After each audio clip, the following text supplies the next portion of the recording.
Marcus Johnson's calloused hands gripped the steering wheel of his tow truck as he navigated the winding mountain road. 32 years he'd been pulling cars from ditches, clearing wrecks, and hauling abandoned vehicles. He thought he'd seen everything. The call had come in about a rusted car spotted deep in the ravine off Highway 9. Probably another dumped junker, he figured. But something about the coordinates nagged at him. They matched a file he'd kept in his desk drawer for decades. The winch cable groaned as it pulled the vehicle up the steep embankment. Through the windshield, Marcus caught his first clear glimpse of the license plate. Georgia, 1984. His breath caught. The faded blue sedan emerged like a ghost from the earth, its paint oxidized to a dull bronze, windows spider-webbed with age. Inside, skeletal remains sat in perfect family formation. Father, mother, 2 children in the back. But it was what he found in the glove compartment that made his hands shake. A road atlas with a route circled in red ink, leading to a small town called Millfield. And beneath it, a manila envelope containing photographs that would change everything. 32 years earlier, Samuel Carter adjusted his rearview mirror and watched his children arguing in the back seat. 8-year-old Keisha was trying to read, while 6-year-old Jerome kept poking her with his toy soldier. "Daddy, tell Jerome to stop," Keisha whined. "Jerome, leave your sister alone," Samuel said, his voice carrying the exhaustion of a man who'd driven 12 hours already. Beside him, his wife Denise folded the road map with practiced precision. "How much further?" she asked, though she already knew the answer. 2 hours, maybe 3 with this traffic. Samuel glanced at the gas gauge. Quarter tank. They'd need to stop soon. The Carter family was heading to Millfield, Alabama, a town Samuel had never heard of until 3 weeks ago, when the letter arrived. His brother Robert, whom he hadn't spoken to in 15 years, was dying. Lung cancer. The letter was brief, clinical. "I have something that belongs to you. Come alone if you can. If not, bring the family. But come." Samuel had almost thrown the letter away. Robert had made his choice years ago, choosing their father's criminal associates over family, choosing easy money over hard work. But something in those final lines haunted him. "I know about Jacksonville. I know what really happened to Tommy." Tommy, Samuel's younger brother, barely 17 when he disappeared during the summer of 1969. The family had searched for months, filed missing person reports, begged the police to investigate. Nothing. Robert claimed he'd run away to California, but Samuel never believed it. Now, 15 years later, Robert was dying and claiming to know the truth. As they approached the Millfield exit, Samuel noticed the unmarked police car that had been following them for the last 50 miles. He'd hoped it was coincidence, but when it took the same exit, his chest tightened. "Sam?" Denise noticed his tension. "What's wrong?" "Maybe nothing." He pulled into a gas station, watching the patrol car park across the street. 2 men in sheriff's uniforms got out. But something was off about their demeanor. Too casual, too confident. One of them caught Samuel's eye and nodded. Samuel pumped gas while Denise took the children inside for snacks. His hands trembled as he replaced the nozzle. The officers were walking toward him now, unhurried but purposeful. "Samuel Carter?" The older officer had pale blue eyes and a sheriff's badge that looked authentic enough. "I'm Sheriff Hawkins. We need to have a conversation." "About what?" "Your brother Robert, and some things that happened a long time ago."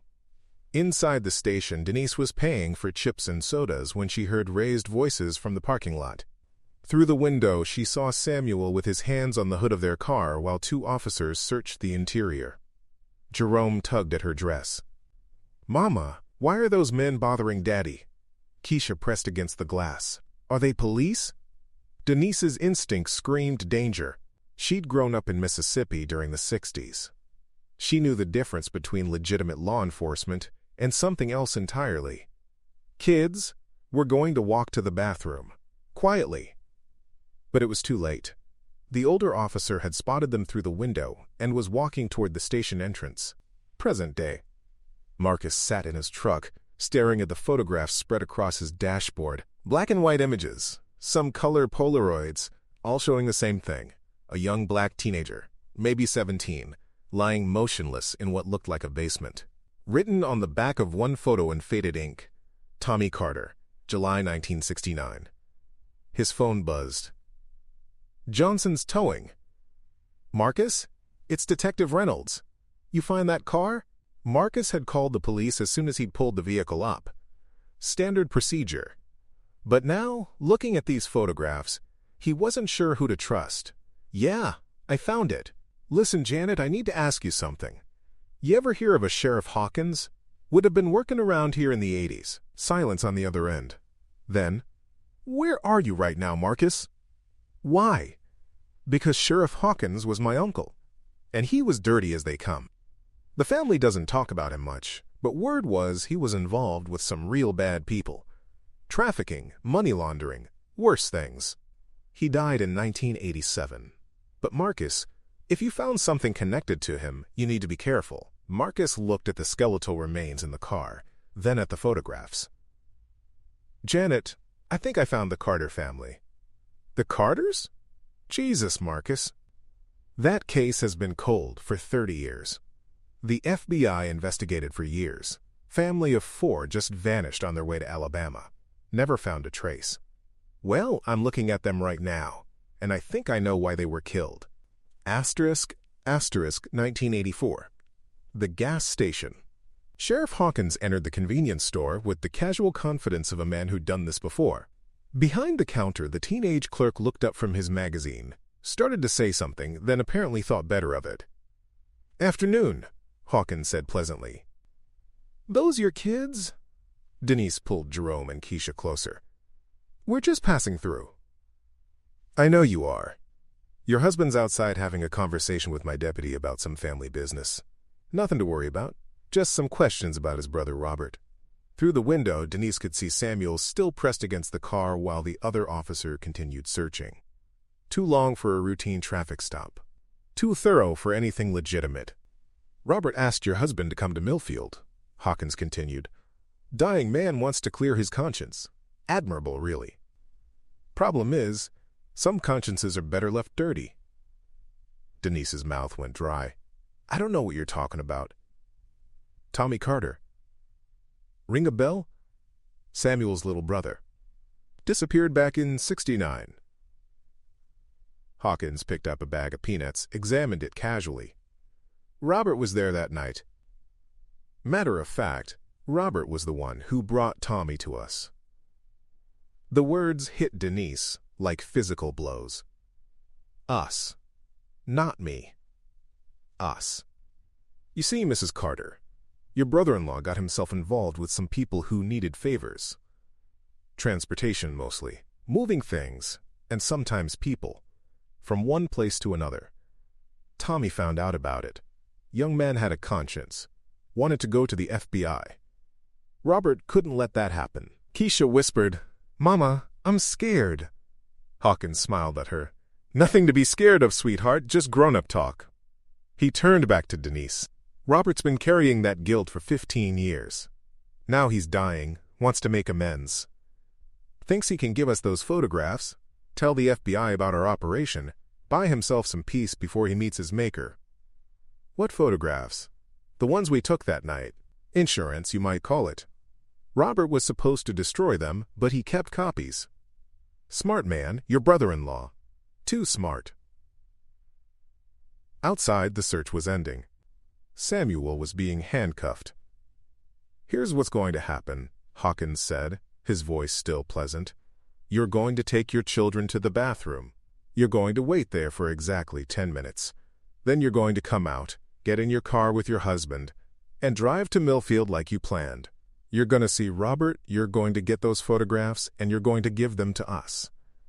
Then you're going to drive home and forget this conversation ever happened. And if we don't... Hawkins looked at Jerome, who was clutching his toy soldier. Well, Mrs. Carter, some accidents happen to whole families. Present day.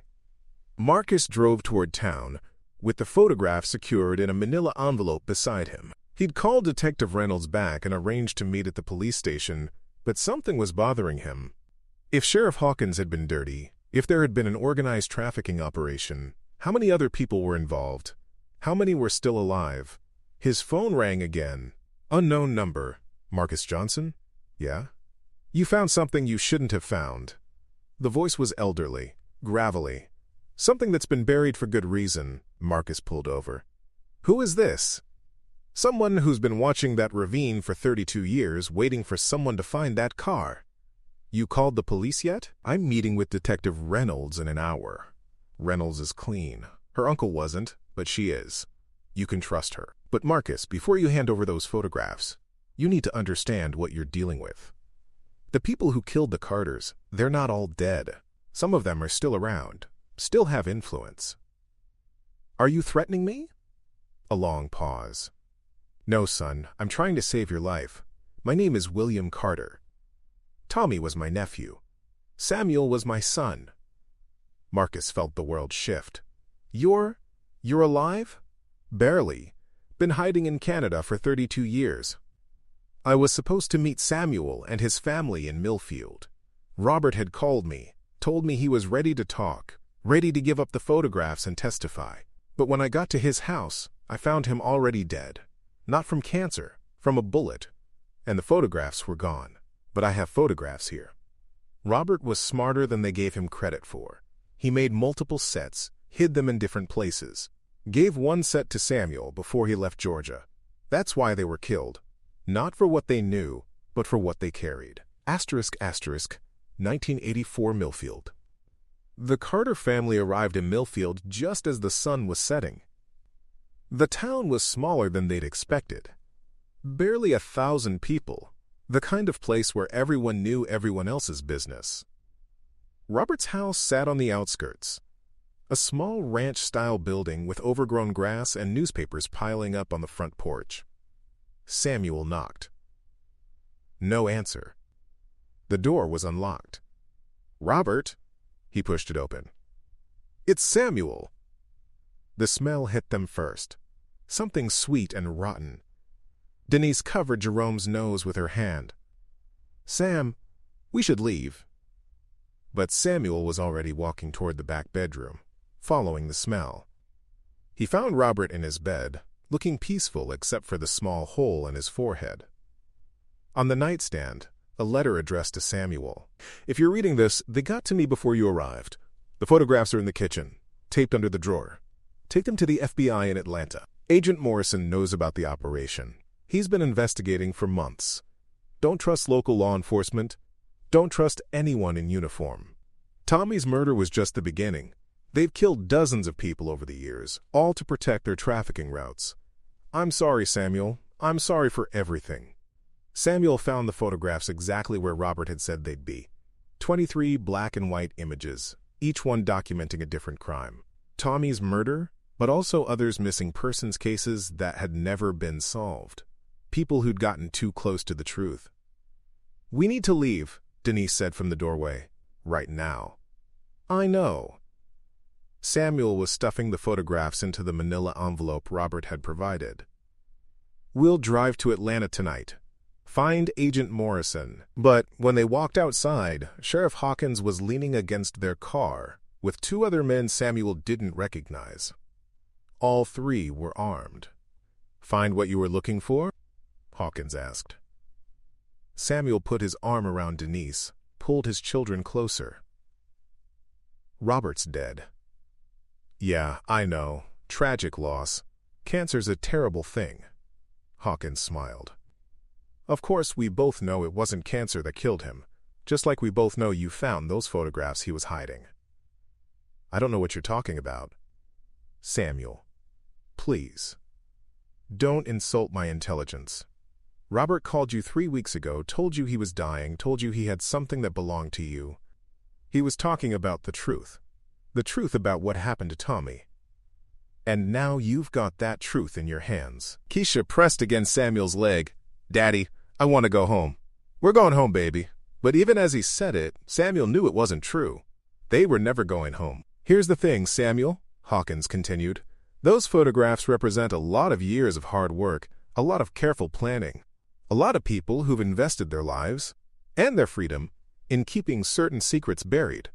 You understand what I'm saying?" Samuel understood perfectly. He also understood that they were all going to die, unless he could find a way out of this.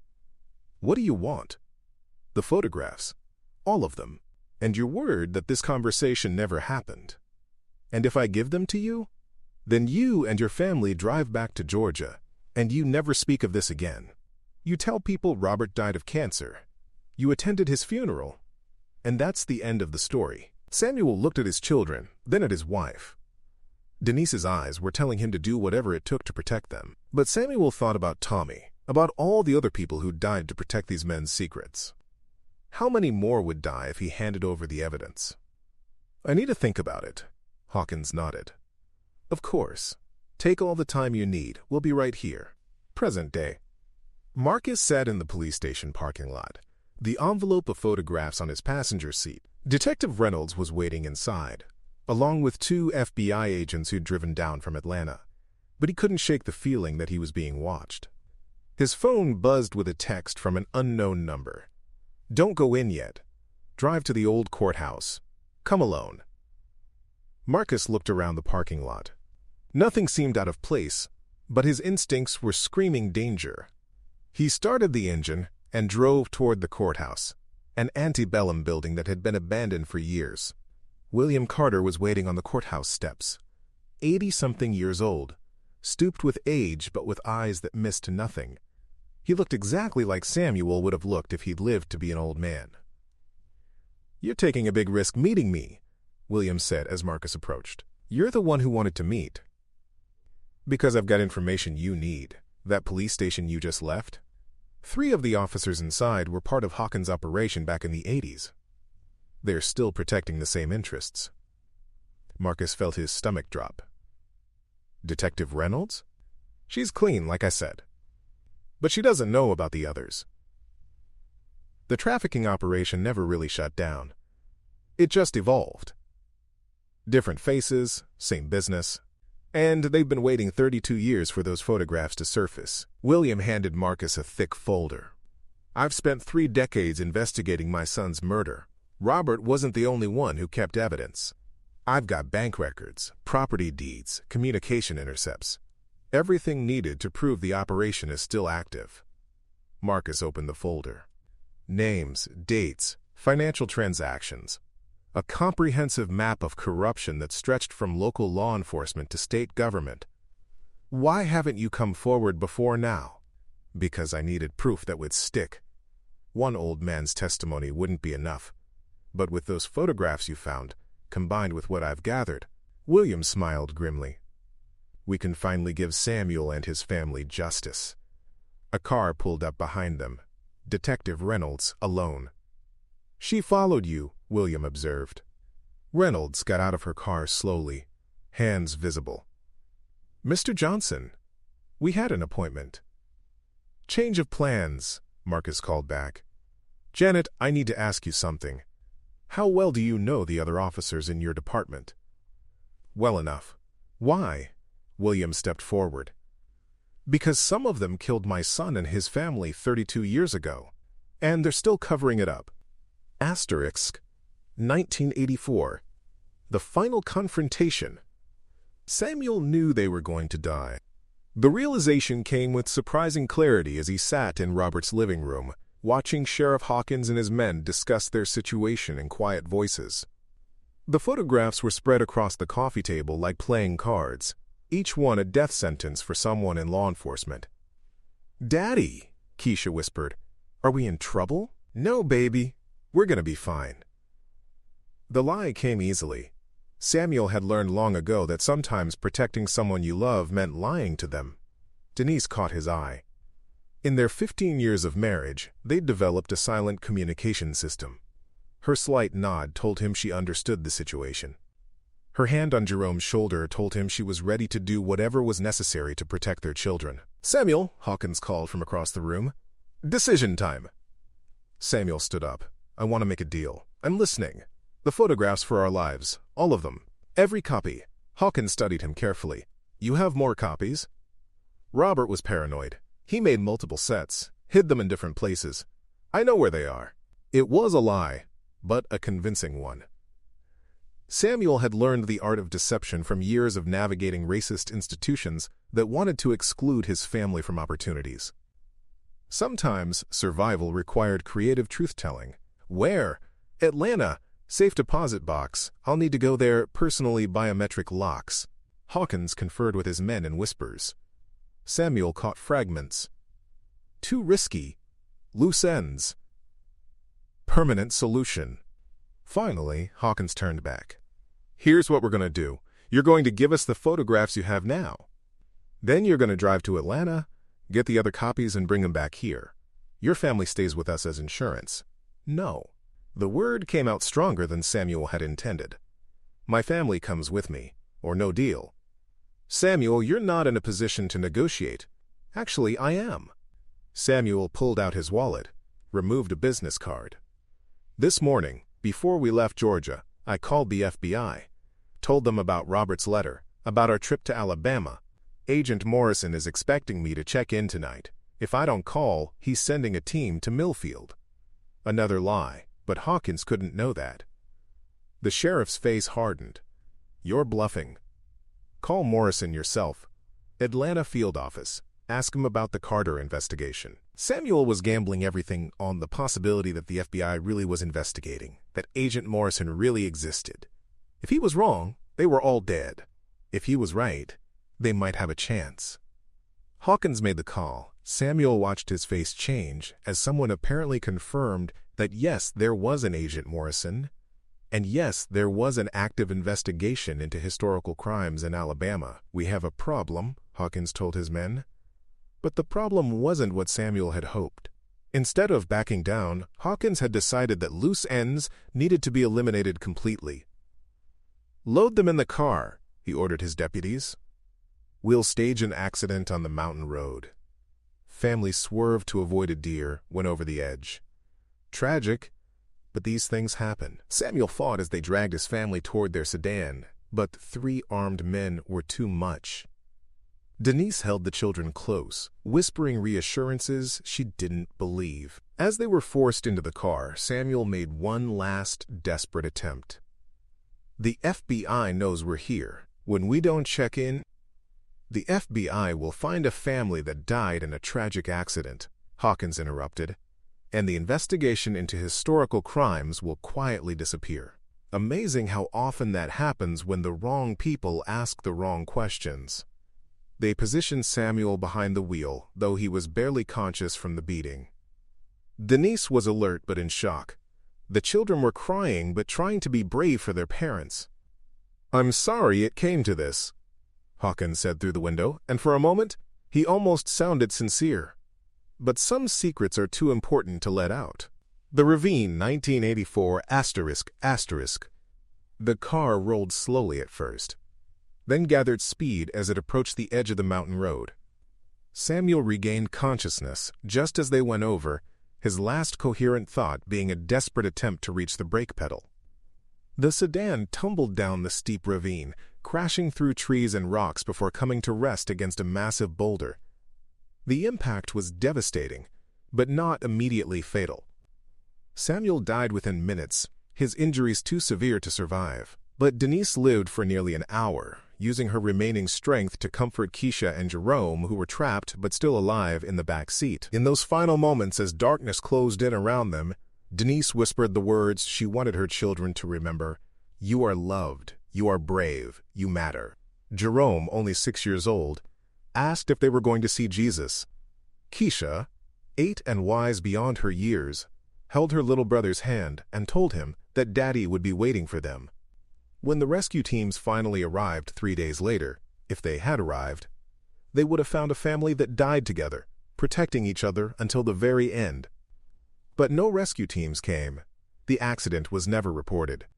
The Carter family simply vanished, becoming another cold case in a system that often failed people who looked like them. Present day, the revelation. Detective Reynolds listened in stunned silence as William Carter laid out 32 years of evidence. Financial records showing how the trafficking operation had evolved from moving drugs to moving people, primarily undocumented immigrants and runaway children. Property records showing how profits were laundered through real estate investments. Communication intercepts proving that several current law enforcement officers were still involved. The operation runs from the Canadian border to the Gulf Coast, William explained. They move people south for exploitation, move drugs north for distribution. It's worth millions of dollars annually. Reynolds looked at Marcus. The photographs you found, they're evidence of the murders used to protect this operation? Not just Tommy Carter, Marcus confirmed. 23 different victims over several years. All people who got too close to the truth. And you believe current officers in my department are involved? William handed her a list of names. These 3 men were all hired within 5 years of my son's murder. All have unexplained wealth relative to their salaries. All have been involved in cases where evidence mysteriously disappeared or witnesses changed their testimony. Reynolds recognized all 3 names. Good officers, she'd thought. Respected members of the community. There's something else, William continued, his voice breaking slightly. The night my son's family was killed, they didn't die immediately. The car was pushed into the ravine to make it look like an accident, but they were still alive when it went over. They died slowly, trapped in that car. Marcus felt sick. How do you know that? Because one of the killers had a conscience. He contacted me years later, told me what really happened. Samuel fought to the end, trying to protect his family. Denise used her last breath to tell their children she loved them. The 3 of them sat in silence, processing the weight of 32 years of injustice. What do we do now? Reynolds finally asked. We finish what Samuel started, William said. We give these families justice. The arrests. The FBI raids happened simultaneously across 3 states. Coordinated strikes on homes, businesses, and government offices. 32 years of careful investigation by William Carter, combined with the photographic evidence found with the family, had provided everything needed for federal indictments. Marcus watched from Detective Reynolds' office as 3 of her fellow officers were led away in handcuffs. Good officers, she'd thought. Pillars of the community. The betrayal was almost harder to process than the crimes themselves. How many people do you think they killed over the years? Reynolds asked. William Carter, now officially out of hiding for the first time in 3 decades, considered the question carefully. The photographs document 23 murders, but I suspect there were many more that were never documented. People who simply disappeared, cases that were never properly investigated. The scope of the conspiracy was staggering. The trafficking operation had evolved and grown over the years, protected by a network of corrupt officials, and enabled by a justice system that was often too willing to look the other way when the victims were poor, minority, or otherwise marginalized. The hardest part, William continued, is knowing that Samuel almost succeeded. If he'd made it to Atlanta, if he'd reached Agent Morrison, all of this could have been stopped 30 years ago. Marcus thought about the family in the car, father, mother, 2 children who'd simply been in the wrong place at the wrong time. They didn't die for nothing. No, William said firmly. They died for something very important. They died trying to do the right thing. And because of what they carried with them, because they refused to let these criminals destroy the evidence, justice finally has a chance. Over the following months, the investigation would uncover the full scope of the trafficking operation. 37 indictments were handed down, including charges against 4 sitting law enforcement officers and 2 state officials. The network had been responsible for hundreds of disappearances over the decades, targeting vulnerable populations who were unlikely to be missed by mainstream society. 6 months later, the memorial service was held on a hillside overlooking the ravine where the Carter family had been found. Samuel, Denise, Keisha, and Jerome were finally laid to rest in a proper cemetery, with headstones that told the truth about their deaths. Not victims of an accident, but heroes who died fighting corruption. William Carter spoke at the service, his voice steady despite his age and the weight of his grief. My son Samuel believed in justice. He believed that good people had an obligation to stand up to evil, even when it was dangerous. He passed that belief on to his children, and they died with him rather than let evil triumph. Marcus was there, along with Detective Reynolds and dozens of community members who'd been touched by the story. Agent Morrison had driven down from Atlanta, the real Agent Morrison, who'd been investigating the trafficking operation for years without knowing about the Carter family's connection to the case. The convictions we've secured represent justice not just for the Carter family, but for all the victims of this organization, Morrison told the gathering. 37 people have been indicted. The trafficking operation has been completely dismantled. Hundreds of missing persons cases are being reopened with new evidence. After the service, William approached Marcus. "I want to thank you. If you hadn't found that car, if you hadn't been brave enough to come forward with the evidence, I just did my job." "No, you did more than that. You chose to do the right thing, even when it was dangerous. That's exactly what Samuel would have done." Marcus looked out over the valley, thinking about the weight of secrets and the price of truth. "Do you think it was worth it? All those years of hiding, all that pain?" William was quiet for a long moment. "My son died believing that the truth mattered more than anything else, that justice was worth any sacrifice. Looking at all the families who won't lose their children to trafficking, all the communities that are safer now, yes, I think it was worth it." As the sun set over the mountains, Marcus understood something about heroism that he'd never grasped before. Sometimes heroes don't get to see their victory. Sometimes they die in the darkness, carrying secrets that won't see light for decades. But their sacrifice isn't meaningless. It plants seeds that eventually grow into justice. The Carter family had been found. The truth had been told. And somewhere in the gathering dusk, Marcus could almost feel their spirits finally at peace, knowing that their deaths had not been in vain. Their story would be remembered not as a tragedy, but as a testament to the power of ordinary people to stand against extraordinary evil. In a world that often seemed dark and hopeless, the Carter family's sacrifice had become a beacon of hope, proof that justice, though delayed, could still prevail. William Carter would spend his remaining years working with victim advocacy groups, ensuring that the stories of the disappeared were never forgotten. Marcus would continue his work as a tow truck driver, but with a deeper understanding of how one person's choice to do the right thing could change everything. And Detective Reynolds would reform her department, creating new protocols to prevent corruption and ensure that cases like the Carters would never again be buried in bureaucratic indifference. The memorial service ended with a moment of silence for all the victims of the trafficking operation, known and unknown, found and still missing. In that silence there was both grief for what had been lost and hope for what had been gained. Justice had been served, truth had been revealed, and the Carter family's sacrifice had finally been given the meaning they had died trying to achieve.